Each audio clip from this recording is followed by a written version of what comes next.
Hello मेरे प्यारे silence, आपका स्वागत करता हूं अपने इस क्लास में। आज का class biology class 12 chapter number 3 human reproduction. कौन सा रिप्रोडक्शन? Human reproduction. क्योंकि हमने रिप्रोडक्शन में फ्लावरिंग प्लांट पढ़ लिया है, फ्लावर में हमने पढ़ लिया है। सर हमें ह्यूमन रिप्रोडक्शन में पढ़ना है स्पर्म कैसे ओवम से मिलता है, कैसे जाइगोट तैयार होता है, स्पर्म बनने की प्रक्रियाएं क्या होती है, ओवम बनने की प्रक्रियाएं क्या होती हैं, सेकेंडरी सेक्स ऑर्गन क्या कहलाता है, कैसे ये इन्फ्लुएंस करता है सेक्सुअल कैरेक्टर को, ये सभी कुछ इस चैप्टर में पढ़ेंगे। और ये चैप्टर है दमदार। इसलिए है दमदार क्योंकि आपका बोर्ड के एग्जामिनेशन में, नीट के एग्जामिनेशन में, कॉम्पिटिटिव एग्जामिनेशन में, सीयूटी के एग्जामिनेशन में, या कहिए कि कोई भी एग्जामिनेशन हो जो बायोलॉजी से आपका जुड़ा हुआ है, अगर बायो के क्वेश्चंस आते हैं तो इसका क्वेश्चन रखता ही रखता है। अगर आप लोग बायो में जीरो हैं तो बिल्कुल ये क्लास आपके लिए बहुत ही बेहतरीन साबित होने वाला है। हमने स्टार्टिंग में इंट्रोडक्शन से पढ़ते हुए मेल रिप्रोडक्टिव सिस्टम हमने पढ़ लिया। आज इसी में हम लोग सेकेंडरी सेक्स ऑर्गन्स और ग्लैंड्स को पढ़ेंगे। किसका? मेल का। किसका पढ़ेंगे? मेल का। बच्चे लोग किसका पढ़ेंगे हम लोग? मेल का sir. Okay, so here we are. हमने यहां पे देखा हमें ऑर्गन, सेक्स ऑर्गन, लेकिन कौन सा? सेकेंडरी। क्योंकि सर प्राइमरी आपने ऑलरेडी बता दिया था कि प्राइमरी सेक्स ऑर्गन कौन था? टेस्टिस। कौन था? टेस्टिस। और सेकेंडरी सेक्स ऑर्गन और ग्लैंड्स में क्या ये हेल्प करेगा प्राइमरी सेक्स ऑर्गन को, इसमें ध्यान देंगे। तो कहता है सेमिनिफेरस ट्यूब्यूल, टेस्टिस में था ना, एकदम ब्रांचेस, एकदम बेथी के जैसा, क्या बोलते हैं, क्लस्टर्स ऑफ क्या बोलते हैं, ट्यूब के जैसा बहुत सारा।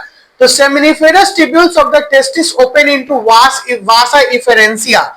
जो सेमिनिफेरस ट्यूब्यूल है, here we are talking about this is seminiferous tubule cluster of, ठीक है। ये किस में ओपन होता है? देखिए यही ओपन होता है आगे जाके वासा इफेरेंसिया में, है ना। ये देखिए पूरा ब्रांचेस जैसा है, लेकिन ये ओपन कहां हो रहा है? किसमें? वासा इफेरेंसिया, इसमें ओपन हो रहा है। ओके, पकड़ते जाइएगा इस बात को। तो वासा इफेरेंसिया में ओपन हुआ, और ये वासा इफेरेंसिया किसके थ्रू? रीट टेस्टिस के थ्रू। किसके थ्रू?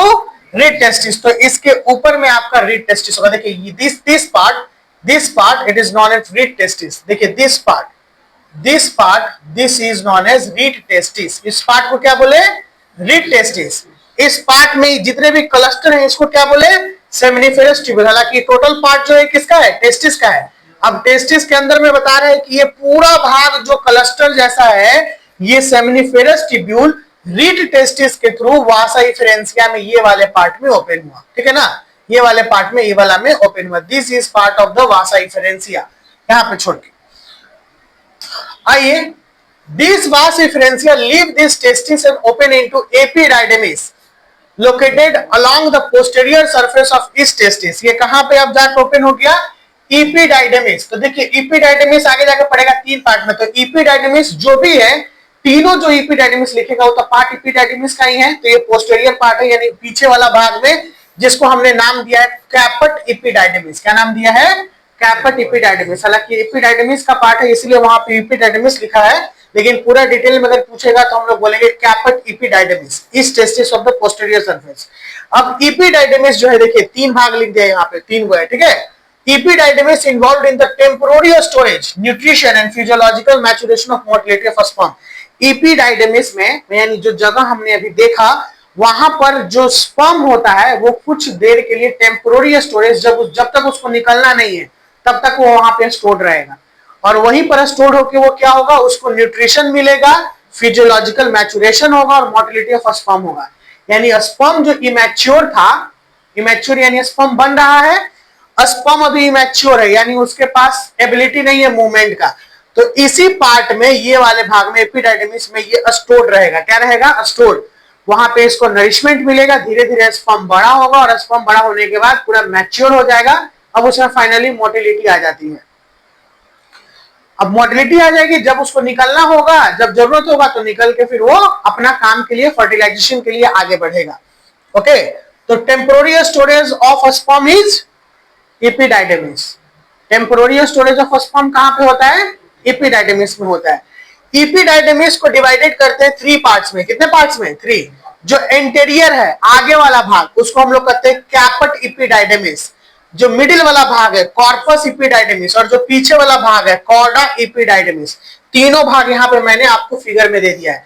ये वाला एंटेरियर पार्ट, ठीक है ना, एंटेरियर यानी ऊपर, क्या नाम दिया है, कैपर्ट, ठीक है। This is the last part, posterior, क्या नाम दिया है, कॉर्डा, और this is the middle part, क्या नाम दिया है, कॉर्पस।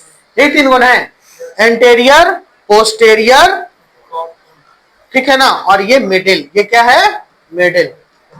तीन भाग में बांट दिया एपिडाइडमिस को। एपिडाइडमिस का काम क्या है, स्पर्म को स्टोरेज करके रखना, टेम्पोररी स्टोरेज के लिए, कोई दिक्कत। एपिडाइडमिस में पहुंचने से पहले स्पर्म कहां था, सेमिनिफेरस ट्यूब्यूल में, सेमिनिफेरस ट्यूब्यूल से होते हुए कहां गया, रीड टेस्टिस के थ्रू होते हुए आगे की तरफ निकला, वही एपिडाइडमिस। अब आगे, ये पॉइंट क्लियर हो गया ना। Here spermatozoa is concentrated in the store until ejaculation। यहाँ पे एपिडाइडमिस में स्पर्मेटोजोआ कंसंट्रेटेड होता है और जब तक इजैकुलेशन नहीं हो तब तक वो वहीं पे होगा, ठीक है। कहां पे होगा, एपिडाइडमिस में होगा। कहां पे होगा, एपिडाइडमिस। इसीलिए स्पर्म जितना पुराना होता है, जितना दिन का हो जाएगा, उसका थिकनेस बढ़ते चला जाता है। वजह क्या है, यही वजह है क्योंकि वहां पे विगोरस होता है, न्यूट्रिशन उसको मिलते रहता है, वो स्पर्म तगड़ा होते जाता है। अगर किसी को हम खूब दौड़ाएंगे तब ना पतला होगा, लेकिन खिला एकदम बैठैले रहेंगे और खिलाए पिलाएंगे खूब एकदम, तो तगड़ा मोटा हो जाएगा कि नहीं। बस यही चीज है किसके साथ, स्पर्म के साथ। तो स्पर्म का स्टोरेजेशन और स्पर्म का फालतू इजेकुलेशन नहीं होना चाहिए, नहीं तो वो प्रभावित होता है, स्पर्म के थिकनेस पे क्या करता है, प्रभावित करता है, कोई दिक्कत। अब इसमें कहता है इजेकुलेशन क्या होता है, क्या होता है, इजेकुलेशन। इजेकुलेशन का मतलब होता है discharge of semen due to the powerful rhythmic contraction of urethra. Urethra के पावरफुल रिदमिक कॉन्ट्रैक्शन के बाद, कॉन्ट्रैक्शन का मतलब होता है संकुचन करना, ये इजैकुलेशन होता है जो कि डिस्चार्ज ऑफ सीमेन है। सीमेन के साथ ही स्पर्म निकलता है। Semen is a liquid part जो कि स्पर्म के कंटेंट को बढ़ाता है, बनाता है, ठीक है ना, यानी वो ज्यादा बनाएगा स्पर्म के कंटेंट को। तो देखिएगा, शर्माना नहीं है, आप लोग जब पेशाब करते हो तो पेशाब करने के बाद में जब लास्ट पोजीशन आता है तो कॉन्ट्रैक्शन होना होता है कि नहीं, ठीक है, कॉन्ट्रैक्शन यानी संकुचन होता है कि नहीं होता है। जब टॉयलेट निकलता है इवेंट तो संकुचन होता है, यानी फिर निकलेगा फिर रुकेगा, फिर निकलेगा फिर रुकेगा, इसी को बोलते हैं रिदमिक कॉन्ट्रैक्शन। क्या कहते हैं, रिदमिक कॉन्ट्रैक्शन। कोई दिक्कत क्या, समझ में आ रहा है, चलिए आइए। द डक्ट सिस्टम, कौन सिस्टम, डक्ट। डक्ट का मतलब ही होता है नली, ठीक है ना। अब नली का काम क्या हो जाएगा, किसी भी चीज को लेके जाएगा। जैसे हमने ऊपर में, घर के एकदम ऊपर में हमने एक बड़ा टंकी बना दिया, जब तक हम पाइप नहीं जोड़ेंगे तब तक पानी आएगा क्या सब जगह पे। तो वही पाइप जो होता है टंकी होता है, क्या होता है, जैसे स्पर्म बन गया टेस्टिस में, स्टोर्ड भी हो गया एपिडाइडमिस में, समझ में आ रहा है ना। लेकिन ले जाने वाला कुछ तो होगा, तो ये किसके थ्रू जाएगा, डक्ट सिस्टम के थ्रू जाएगा। अब डक्ट कौन कौन है, ये conduct the semen to the exterior, यानी डक्ट सिस्टम सीमेन को आगे की तरफ लेके जाता है, यानी एक्सटीरियर का मतलब बाहर की तरफ। कहां की तरफ, बाहर की तरफ। कंडक्ट का मतलब होता है ले जाना। इसमें सबसे पहले काम आया वास डिफरेंस, क्या आया, वास डिफरेंस। वहां पे वासा इफरेंसिया था, रीड टेस्टिस के थ्रू ओपन हुआ, यहाँ पे वास डिफरेंस, तो वो अलग है और ये अलग है।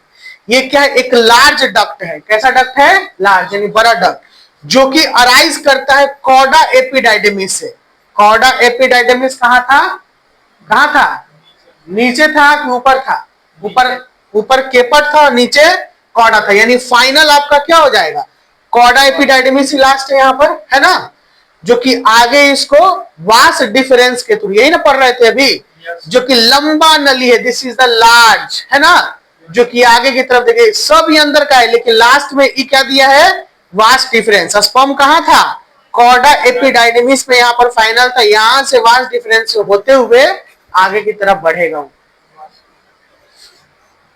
चलिए, large corda epididymis reach up to the seminal vesicles. अब फाइनली ये कहां जाएगा, सेमिनल वेसिकल्स के पास। सर सेमिनल वेसिकल्स कहां होता है सर, इसमें तो दिख नहीं रहा हमको सेमिनल वेसिकल्स। दिख रहा है क्या इसमें सेमिनल वेसिकल्स, बताइए, नहीं ना दिख रहा है। अब ये जो होता है ये मिड पोर्शन में होता है, यहां पर, यानी यूरिनरी ब्लैडर के पास। क्या नाम लिखे हुए हैं,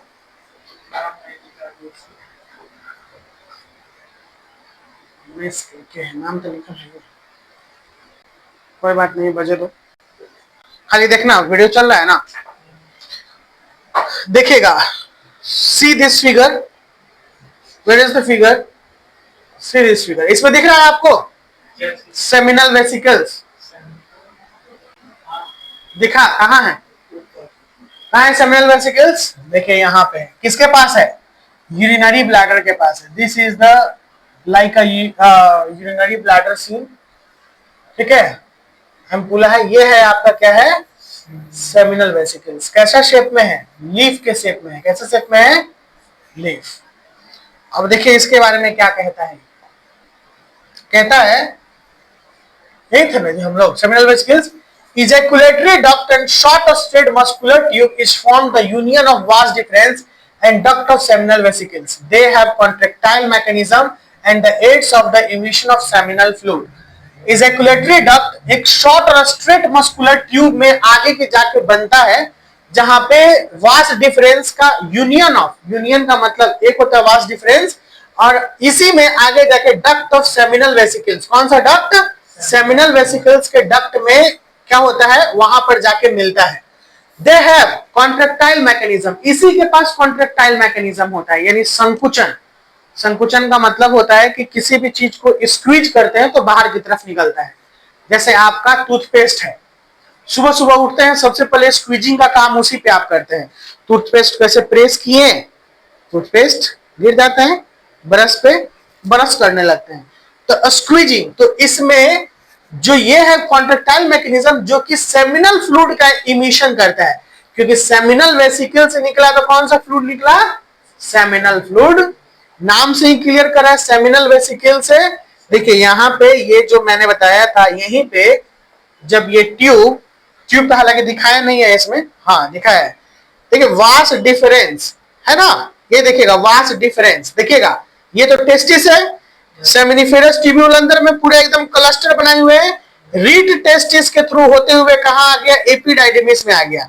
और इसी से पहले वासा इफेरेंसिया है, जो कि दिया नहीं है फिगर में, यहां पर आगे आने के बाद यहां पे क्या होता है, वासा इफेरेंसिया है ना। अब एपिडाइडिमिस में यहां आने के बाद ये जो लॉन्ग आप ट्यूब लाइक स्ट्रक्चर देख रहे हैं, इसका क्या नाम पड़ा, देखिए यही से अराइज हुआ, ये जो देख रहे हो ये वाला, ये अराइज होकर क्या नाम दे दिया, वास डिफरेंस। ये वास डिफरेंस आगे जाके कहां आके मिला, सेमिनल वेसिकल्स में। ये एक पाउच लाइक का स्ट्रक्चर भी है, कैसा है, पाउच। यहां पे स्पर्म जब आता है तो स्पर्म तो आया, फिर स्क्वीज किया, फिर बाहर निकला, फिर स्क्वीज किया, बाहर निकला। That is the contractile mechanism. किसके थ्रू निकलता है, यूरेथ्रा के थ्रू। किसके through, urethra. Come to the next, urethra. अब यूरेथ्रा पे आ गए, इसके बाद urethra leads from the urinary bladder through the prostate gland and into the penis. Urethra urinary bladder के साथ लीड करता है, यानी आगे आया, उसके साथ साथ, क्योंकि यूरिनरी ब्लैडर का भी और यूरेथ्रा का भी दोनों का ट्यूब आगे जाके एक साथ मिलेगा। आप जो देख रहे हो दिस इज एम्पुला, और यहाँ पे सेमिनल वेसिकल प्रोटेक्ट यूरेथ्रा, तो यूरेथ्रा तो ये आ रहा है, ये सेम कॉमन पैसेज हो जाएगा, यही ना कॉमन पैसेज है। Urethra is a common passage of urine and sperm. किसका हो जाएगा, यूरिन प्लस स्पर्म का। अरे कहे रे, तुम डरा दी, हमको लगा भूकंप तुम ला दी, कहे डरा रही हो रे भोरे भोरे। ये कॉमन पैसेज हो जाएगा, कैसा पैसेज, कॉमन पैसेज, ठीक है। अब यहां से फाइनली ये किसके थ्रू, यहां पे बाहर के थ्रू आ जाएगा। Come here. यूरेथ्रा के कितने पार्ट होते हैं, चार। पहला है यूरिनरी, दूसरा है प्रोस्टेटिक, तीसरा है मेम्ब्रेनस और चौथा है पिनाई। जो लैटर दो गो है वो आउटफ्लो पाथवे है, लैटर यानी बाद का जो दो गो है मेम्ब्रेनस और पिनाई, ये आउटफ्लो पाथवे है for the urine on the seminal fluid. Urine और सेमिनल फ्लूइड का कॉमन पाथवे। इसमें पेनिस जो है एक मस्कुलर ऑर्गन होता है, कॉपुलेटरी ऑर्गन है। Penis is a male copulatory organ, this is penis, okay. ये क्या है, मेल कॉपुलेटरी ऑर्गन। कौन ऑर्गन, कॉपुलेटरी ऑर्गन। अब कॉपुलेटरी ऑर्गन एक वर्ड से है जिसका नाम है कॉपुलेशन। क्या नाम है, कॉपुलेशन। इसका मतलब होता है इंटीमेशन होना, मेल फीमेल के साथ जब इंटीमेट होता है तो उसको कॉपुलेशन कहते हैं। क्या कहते हैं, कॉपुलेशन। और उसके दौरान में ये बाहर आता है, that is a copulatory organ हो गया। आगे का टिप जो होता है ग्लैंस पेनिस कहते हैं, this is the tip of the penis, जो कि हाईली सेंसिटिव होता है स्टिमुलेशन के लिए। Tip of the penis, this is the highly sensation, यानी हाईली सेंसिटिव पार्ट होता है स्टिमुलेशन के लिए।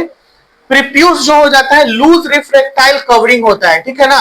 प्रीप्यूस, इसके ऊपर में एक कवर होता है, ठीक है, जिसका नाम क्या पड़ा है, प्रीप्यूस। क्या नाम पड़ा है, प्रीप्यूस। ओके, क्या नाम पड़ा है, प्रीप्यूस, जो कि एक लूज रिफ्रैक्टाइल फोरस्किन होता है जो कि ग्लैंस पेनिस को कवर करता है। ये क्या है, ग्लैंस पेनिस, और इसको कवर कौन किया है, प्रीप्यूस। एक रिचुअल है और खास करके मुस्लिम कम्युनिटी में कि इसी प्रीप्यूस को हटा दिया जाता है और उसका एक वर्ड दिया जाता है खतना। क्या नाम दिया जाता है, खतना, ठीक है ना। मेडिकल के एथी में, साइंस की भाषा में और मेडिकल में ये कहा जाता है कि ये एक ऐसा टेक्निक है जिससे इंफेक्शंस ना लगे, क्योंकि प्रीप्यूस जो होता है वो बैक्टीरियल इंफेक्शन को लाता है अगर लॉन्ग टाइम कवर्ड रहे तो। लंबे समय तक अगर उसको आप केयर नहीं कर रहे हैं, देख रेख नहीं कर रहे हैं, तो उसमें बैक्टीरियल इन्फेक्शन लग जाता है। क्या लग जाता है, बैक्टीरिया। इसीलिए हम लोगों को जेनाइटल पार्ट को बहुत अच्छे से केयर करना बहुत जरूरी है।